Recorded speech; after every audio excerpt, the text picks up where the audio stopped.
Hello, everybody, and welcome to this week's Bodacity Show. I'm Jeanette Anderson, and today I'm here with the fabulous Sarah Michael, who is going to talk to us about selling like a girl and how to take a look at the feminine side of sales. So welcome. I know this is a really important topic for everybody and one where there is typically a lot of resistance. So I'm really excited to have Sarah here and bring her to you so you hear another perspective on how to sell your products, your services, yourself with confidence and bodacity. So welcome, Sarah. I'm so happy that you're here. Hi. Oh, thank you for having me. I'm so happy to be here. Thanks, Jeanette. Where are you right now in the world? I am in Long Beach, California on this we call it June gloom. We have a fog pattern. Yes. It just actually started to be nice here in Sylvan Lake, Alberta. And I actually planted flowers yesterday out in the planters because you got to watch it here. It's sneaky, and there will be like a snowfall after the May long weekend just to bored everyone. Anyway, so let me give you Sarah's official intro, and then we'll find out the really juicy bits about her. So Sarah helps visionary entrepreneurs nail down their words to bring in high ticket clients wherever they go while being their quirky, brilliant self without it getting awkward. That's so exciting. Combining her practical business expertise, years of marketing and sales experience, and gifts for messaging, she created the feminine sales power system out of her own experience, learning to sell and market her services in a way that leverages her feminine side. She helps her clients skyrocket their confidence and income with high-ticket programs that sell like hotcakes. Yay, that sounds very exciting.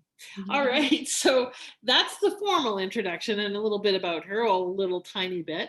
So tell us something that we wouldn't guess or wouldn't find out if we went onto your website or heard your bio. The juicy stuff. I've got a PG juicy, and that is that I have been on 2 outward bound leadership courses. Ah, cool. Yeah. That's very cool. Was that like something recent or in your past? One was in high school and one was, goodness, no, about 14 years ago. Okay. I'd like to do one more. That was the intention I made back because I did a lot of backpacking and camping and hiking growing up in the Rocky Mountains. And I always loved it. And so I did the 3-weeker in high school, but amazing. I mean, my father counts it as one of the things that I came back totally different, confident girl. And I was already pretty darn confident. Wow. You know, but cool. He saw this decided jump, that and walking around Europe basically by myself. Like I saw a friend, but I more or less like did it on my own. Mm-hmm. And I came back like, I can handle anything. And I do remember that. Yeah, I was like, I'm going to do this another couple times, not for 3 weeks. The one I did 14 years ago was like 9 days, maybe. That's still pretty good. When I hiked the Incan Trail, and having survived it was the first order of business. But then it was like one of those things that you can say, I did that. And you can check it off the bucket list, which is really awesome. Yeah. Congratulations. That's great. So tell me, how did you get into sales? Because this is something that most people run from. So why did you run towards it? Well, I didn't really. I ran sideways, or I ran parallel to it. So I've always been in marketing, branding, communications, that side of things. If you'd introduced me, this is Sarah Michael, and she's in marketing and sales, I would have actually corrected you and said, oh no, it's just marketing. But then I started this business, and I'm sure we'll talk more about that in a second. But I started this business, and part of my experience for about 9 years was working in finance and bankruptcies and distressed companies. And I got a really practical education in business. I call it my mini MBA. And I read like a glaring, about this time, what is it? 10 years ago? Yeah, 9 years ago. But literally this time I was like, in my head was like, you got to learn to sell. You don't know how to sell. You got to learn to sell. And I was deeply resistant to it. Remember a inner dialogue I hear in my head, and it was, we don't want to sell, like really emphatically. And so I responded to it because I'd been laid off and we weren't really looking for a job very diligently. And I said, then we have to get a job, was my response. And the part of my brain said, okay, we'll sell. And I got a good sales coach and learned how to do it.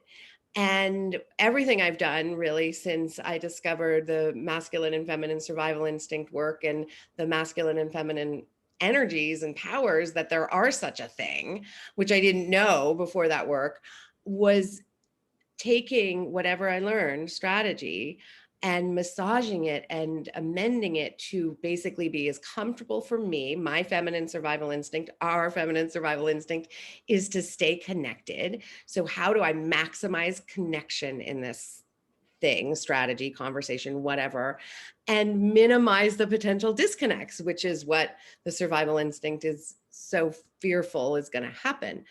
And was selling high ticket packages really quick, and 1,000, 2,500, really from the start, about 6 months in when I got this training, and actually won a sales competition. Like, you should see the picture of it. Was Laurel Langemeyer. I'm sure you know her. It was her 3 days to cash competition. And I'm standing next to her stunned because it all happened in the last 5 minutes too. But the only reason I did it was one sale for $2,500. And that put me like $163 above the other person or something like that. So I wasn't going to win without that $2,500 sale. I was way at the bottom of maybe the middle.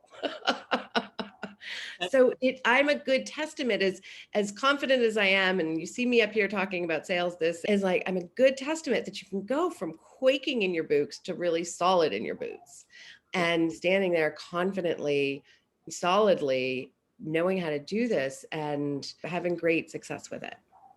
Awesome. I love that story. And I love your conversation with the committee in your head. There are some who would worry about all those multiple voices, but I get it. I totally get it. All right. So how did you learn? I know you said you took a course, but really in the nuts and bolts of it, because you needed to find your way. So what was the process for you? Did you actually do what Laurel said initially and then find your own way? How did you find your way to an authentic approach for you? Laurel's way about it. I remember being like, whoa, that's really masculine, right? It was very direct, very short. What like the steps I would say is you get some semblance of a script, a strategic, where at the beginning you're asking them what they need and and you're exploring that, and then you transition into the possibility and the goals and what they want. It's basically the age-old sales consultation model that people have been buying and selling things from each other for millennia with. And of course, in the coaching industry, it's just with some extra heart thrown on that. So that's baseline. Once I got that, y'all, I sold a $2,000 package. Like that alone. And not just like, because I kind of knew what to do, what do you need? What do you want? Like, but having some good, solid strategic questions, just poof. But then you want to start customizing it for yourself and your ideal buyer. And that's where I think the first real degree of comfort and connection comes for our survival self people is, okay, these questions really feel good. They feel like me. They're hitting the mark. I'm getting great answers out of this person. And then the next layer, and this gets people a little excited, is then you have to start trusting yourself and getting off script. And this, mind you, that middle part, love just using that customized script, that can be several years, and that's okay. Honestly, I think I was pretty much on book for 2 years, and I'm a really fast study when it comes to this stuff. Wow. But maybe I'd free form a question or two, but what we really want to get you is that you've so internalized what you need to do, the types of questions, the depths of questions, the qualities of questions, or I really should say the type of answers, the depth of answers, and the quality of answers, actually, that you're going for. Once you really internalize that, yes, I still have my script handy, because when done right, you can take people down what I call like a ladder of exploration on a specific topic, such that they have a pretty major transformation aha moment while you're on that sales goal. Which, if you can do that, you can really sell anything, because you've just busted open something that they just were looking at wrong. But you show them that, and you're the solution because you're going to help them with the right solution. Usually one of those ahas is, oh my God, I thought I needed X, but I really need Y. And get to the point where you can truly drop into your intuition and just know what question needs to get asked next. It may be 2 or 3 down your list, and it might have never landed on a script or you've never asked it before, frankly. And then another layer of trust, I'd say the fourth layer is trusting yourself enough that when questions come up in your head, that you think to ask, that you actually ask them, that you're not censoring that, because that stuff that comes up, there is a reason that question is coming up in your head. And if you ask it, it's going to be the question they've never been asked before and can really be profound. The only thing to watch is watch your tone and what I call your pressure. Like, how much intensity are you bringing to this question? Because if it's one of those, I call those like tiny branch questions, because you feel like you're climbing out on the tiny branches and it might snap and it might not work out so well out there, is just a really low intensity. A good example is sometimes hearing folks, and you'll hear a lot of limiting beliefs, and I've said to people, is just really low intensity. So what happened to you in your childhood that made you feel this way? But you do it really low. If you did it up with like, so what happened to you in childhood to make you feel, whoa, that's probably not going to go. It needs to be super inquisitive, very feminine, dropped in, maybe even a little quiet. Yeah, that's what I'd say. That was a long answer. I hope that's okay. Okay, I love all those components. And you've mentioned the masculine, feminine a few times. So before we get to some real practical kind of tips for people, tell me a little bit more about what you mean when you talk about masculine sales versus feminine sales approaches. Like the last thing you mentioned was trust your intuition, be willing to follow that, and approach it with some sensitivity, which sounds very much like what I would equate to, not that women have a monopoly on intuition, but that tends to be more in our bailiwick. So is that part of what you mean about your feminine approach to sales? You've seen me merge them all together, right? And intertwine them. And that's how I look at it, is really the sales conversation is 80% from our feminine side. All that exploration, all those questions that you lead them to tell you what's up in their life and not working in their business or health or relationship or tax accounting or whatever it is, copywriting. So exploratory, so much connection is created in that exploration. And then an entire section is about possibility, which is inherently feminine, inherently spacious. And what I consider your script, your customized script, is that's a masculine structure that supports feminine flow. So the masculine structure is there throughout, so we don't go off the rails, so we don't go off the road too much, so we stay strategic. But we're not so confined by the masculine structure that we have to do every question every time, no deviance, no derivation. That would be very masculine. We have some room to ask a follow-up question to flow, like I was just talking about, in terms of allowing your intuition to present the next best question. And then at the end, if it's a fit, we're going to make an offer, which is a high masculine moment, I would say. I look at masculine and feminine as a spectrum. Whether you're a woman or a man, we all have masculine and feminine energies. It has more to do with our hormones, actually, but it's very individual. Just because a man doesn't mean he's masculine in all things he does. I have a friend who's very straight. It doesn't even matter like preference, who trends, as I put it, trends very feminine when it comes to a criticism and what an external motivation. Like he'll get his feelings hurt like that. Like I trend rather masculine. Like you can say some stuff to me and I'm just going to laugh. As long as it's good humored, like I'm not going to get my feathers ruffled. But I know a lot of other, and I'm using women here deliberately, who you could look at sideways and they're going to get their feelings hurt. So doesn't really matter, but you look at it as a spectrum, and we generally day to day, we want to be playing between the 40 and the 60. So somewhere in here, but sometimes a little more masculine, sometimes a little more feminine. The high masculine, that's asking for a sale. That's a launch. That's a deadline. The high feminine, basically vacation, maybe the weekends. right? Where you're really not doing anything. You don't have a lot of structure going on.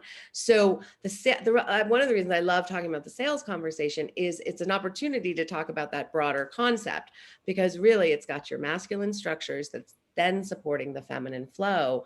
And when you really lean into that and create these kind of transformations for people and huge ahas, getting them to invest and say yes, invest in themselves and say yes to you at a multi-thousand-dollar level is so much easier, y'all. Mhm. It miles, acres. Yeah. Beautiful. And I do love the concept of the structure that provides, that helps with the flow.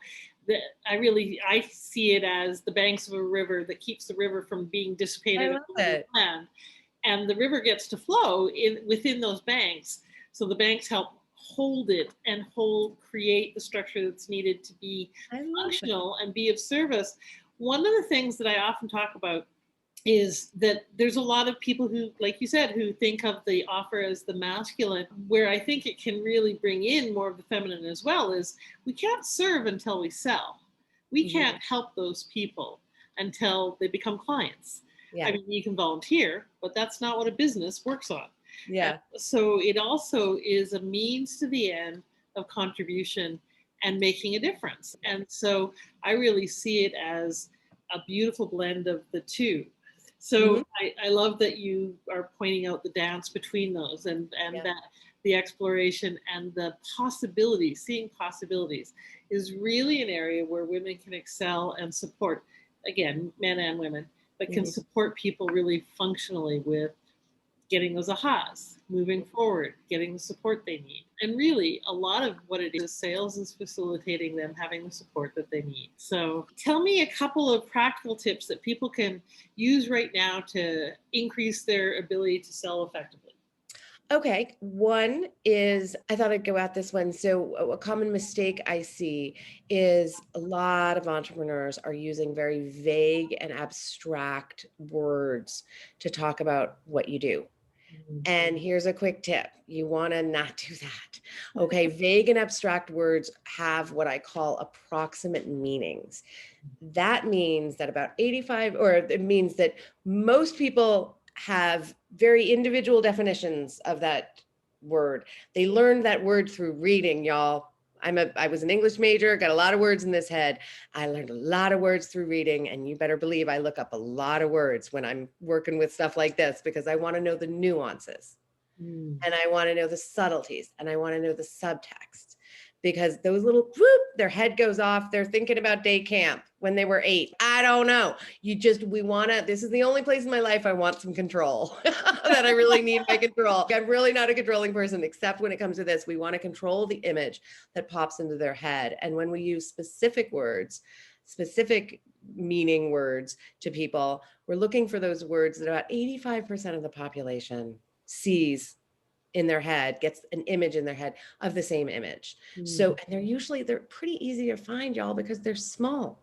They're short. They're 5-cent words, not 25-cent words. That's what my mom always used to say to me when I was writing for word choice and variety. So you want to find the concrete words. They mean one thing to most everyone, and use those, because then you paint a really vivid picture into people's heads of what you do at the beginning, which means you catch the right ears, you magnetize the right clients, and you get the right potential clients into your sales conversations. So that's the first place that it's crucial. The second place is it's crucial is when you're making your offer.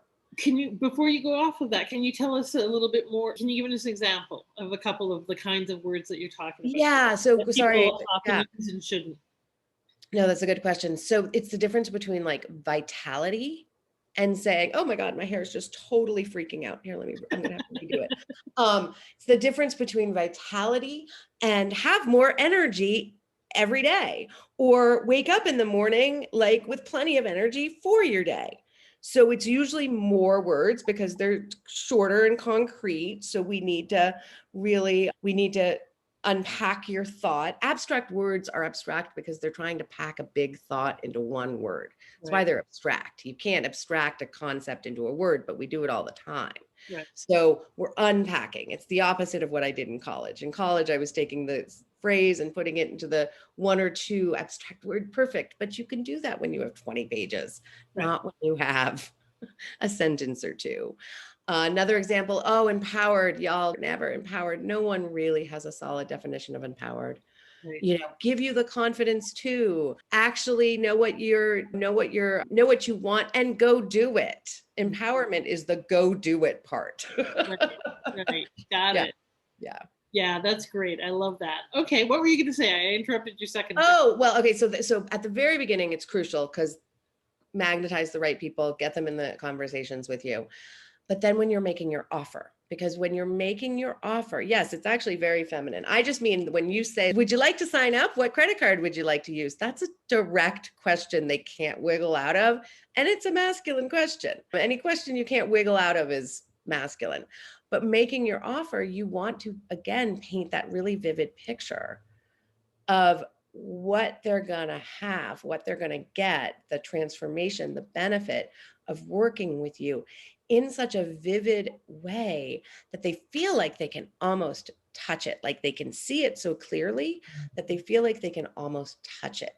That's one of the secrets to making the intangible services tangible for people, so it's easier for them to buy. That makes a lot of sense. And often something that we don't spend time on. As you were talking, I was like, oh, I definitely need to go back to my offer for my event and do a better job of that piece, because often we rush right to the here's what it is. And even though I have lots of benefits up front and I talk about the where you're at and where you want to get to, I did not do as good a job as I want to of painting the picture of having been there, got that, done that. Yeah, that's beautiful. Thank you. So I will go fix that on my own stuff. Okay. What else can people do now to be more effective? To be more effective right now, I'm also going to say, so in your sales conversations, is to know that you're listening on 4, 5 different levels, guys. This is what creates that dropped in, totally present, you're with them every moment. Is you're listening for like the details, the facts, ma'am, just the facts, ma'am. You're looking for information. Yes. You're also listening for what did they not say? What's being left out? Because that can often generate the next question or a question. You're also listening for the subtexts. And this is similar for what they're not saying, but not saying I think of as very concrete. Like there's something they're leaving out that you're seeing in your head, you're screaming like this needs to be addressed.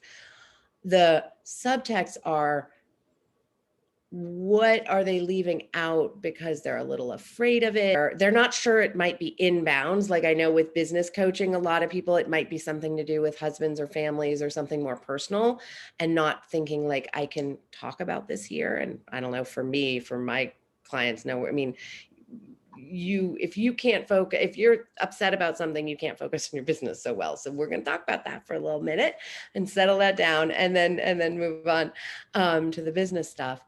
And then you're also listening for what needs to be asked next. And that's just a kind of an allowing space of your intuition presenting to you what's the next best question to ask them.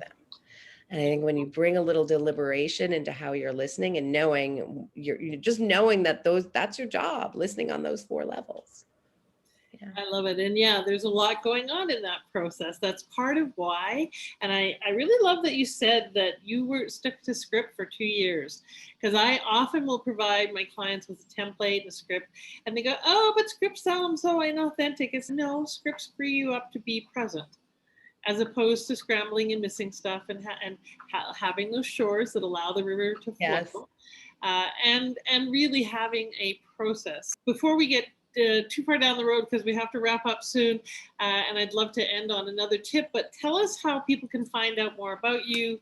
What do you have coming up now that they can come and engage with you on? Yeah, a couple of things, fun things. So we're here talking about Sell Like a Girl, and I have a Sell Like a Girl full-length training coming up actually tomorrow. That's June 1st at 4 p.m., as well as the Thursday, June 3rd at 1 p.m. Pacific. We can get you all that link in the comments. And then in about a month, 4 weeks from today, actually, I'll be doing my Feminine Sales Power virtual event. I've run it twice now, and it's a very experiential deep dive into how you set up the sales conversation in a way that has those customized questions, so it doesn't ever feel scripted or weird. It feels exactly like you, and you're making your offers with those vivid words, as well as looking at how to bring in that 80% feminine, 20% masculine structures support feminine flow, what that looks like when you bring it into your business model as well as your business overall, and what kind of ease and flow that can happen, or it can happen then. And that's coming up June 28th through the 30th. And I can't wait. We'll also give you the link. Ooh, Cool. and I'll also add is the price is going up. The early bird price is going away actually tonight, but I have a coupon code that is in process being ready, so I can give that to y'all too. So it'll be half off. Okay. I've posted the link for the event coming up. Okay. I hope it looks like it did.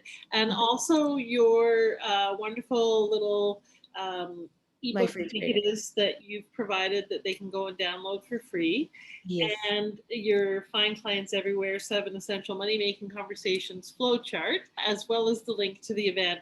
And we'll get you the link for the webinar, and I'll put it in the chat underneath the interview as well, so you can go and reach Sarah on various different levels and engagement.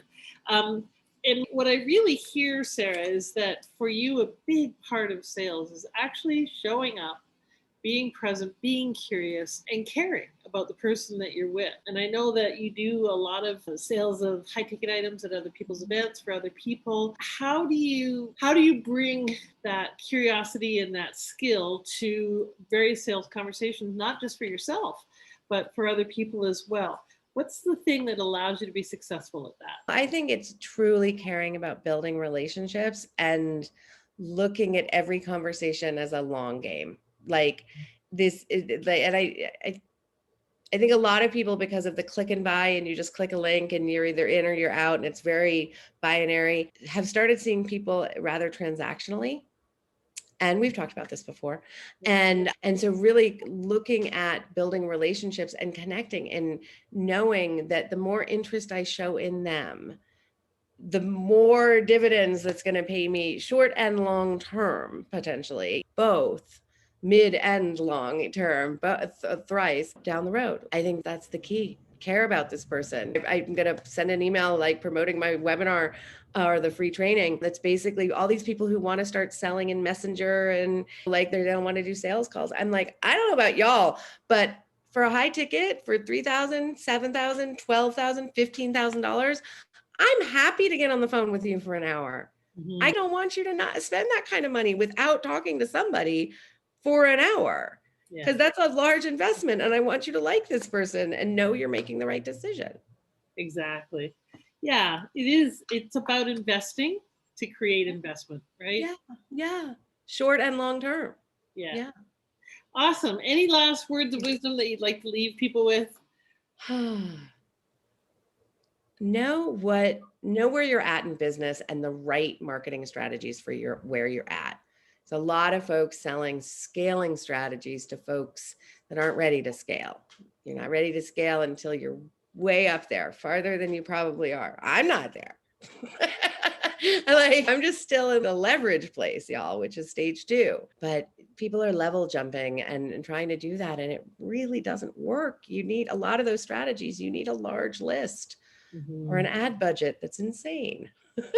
And until you do that, there's better things for you to do that will make you money today. Yes, exactly. You're definitely preaching to the choir. I literally am doing webinars all month this month about exactly that. What stage are you at in your business? What should you be doing? What shouldn't you be doing? And most of what you shouldn't be doing is the thing that all the gurus are telling you to do. So yeah, I hear you, sister. Okay, so again, if they want to reach you, what's just a great way to reach you? What's your website, or where can they find it? My website is sparklingresultscoaching.com. And if you want to chat, you can just go to talkwithsarah.com. Okay. talkwithsarah.com. Sounds good. Thank you so much for being You're here. welcome. Thank you. And thank you for being such a wonderful stand for especially women, but people in general, but especially women, to own their value and get it out in the world more by being effective about how we think about sales, by seeing it as a wonderful blend of the masculine and feminine in all of us, and really seeing it as an opportunity for connection, which is what it is. So thank you for that and for putting that into the world so that more women get more effective. Really love that. Really appreciate it. Thank you so much, Sarah, for being here. And everybody, join us again next week for another fascinating interview. And keep your eye out for Sarah's event and upcoming webinars and my upcoming webinars, where we're going to help you understand what to do next, and so that you can be more effective, get more clients, and make more contribution in a way that fits for you. Thanks, everybody. Have a bodacious week. Bye, everybody.